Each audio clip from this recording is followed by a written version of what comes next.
ক্যামেরার ওপারের সকলকে জানাই শুভ সকাল। তো আমার চান হয়ে গেছে। আজকে আমি ছাদে আনলাম আমার সুন্দরীদের দেখাতে।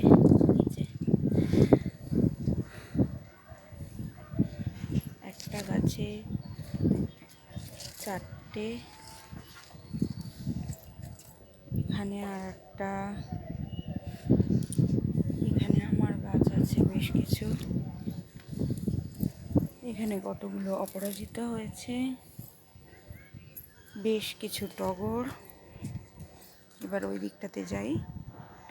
আচ্ছা, তার আগে দেখিয়ে দিই, এটা আমার একটা লঙ্কার গাছ।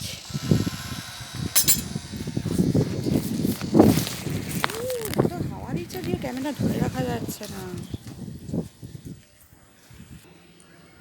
আর এই যে বাকি সব এখানে। এটা তো লক্ষ্মী জবা, এটা চন্দন জবা, এটা হচ্ছে 5 পাপড়ির জবা, আর এটা কমলা জবা। এটা বিশাল বড় থালার মতন, আজকে এটাও 2টো ফুটেছে। তো আরও প্রচুর কুঁড়ি রয়েছে। আজকে মোট আমার 20খানা জবা ফুটেছে। দুর্দান্ত, এটা সব থেকে বেশি ফুটেছে আমার, খুব ভালো লাগছে আজকে। আর এই যে এলা ডালের মধ্যে গোলাপও এসে গেছে। সবাই বলে এলা ডালে গোলাপ হয় না, যাই হোক এলা ডালের মধ্যে আমার গোলাপ ফুটেছে, তাই জন্য আমি গাছটার ডালটা আর কাটিনি।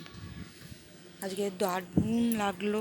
আর এখানে হাওয়াটা দেখে বুঝতেই পারা যাচ্ছে যে কতটা পরিমাণে আজকে হাওয়া দিচ্ছে, যে গাছপালা দাঁড়ানো যাচ্ছে না, একদম বীভৎস হাওয়া আজকে। তো এই তো আমার ফুল দেখানোর জন্য নিয়ে আসলাম। সবাই ভালো থাকবেন, টাটা।